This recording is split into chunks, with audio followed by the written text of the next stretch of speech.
ఇప్పుడు నీకే బుర్ర ఉందనుకున్నావు. నీ రేంజ్ కాకపోయినా నాకు కూడా ఒక చిన్నది ఉంది.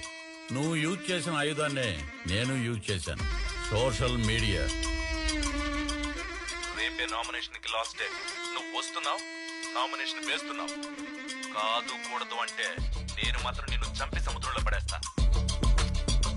తమ్ముడు, పాలిటిక్స్ అంటే ఆ సముద్రం లాంటిది.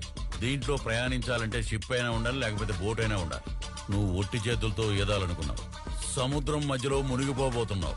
నీలాంటి పనికిరానోడికేరా బోట్లు షిప్పులు కావాలి. నాకు అవసరం లేదు. నిన్ను నేను వేటాడి వెంటాడి పట్టుకుంటాను. ఎందుకంటే నేను సొరచాపన్రా. వాడు నిజంగా సొరచాపేరా. తీసుకొచ్చాడు, పడేశాడు, ఇంకా ఏం చేస్తాడు? అరే పదండ్రా.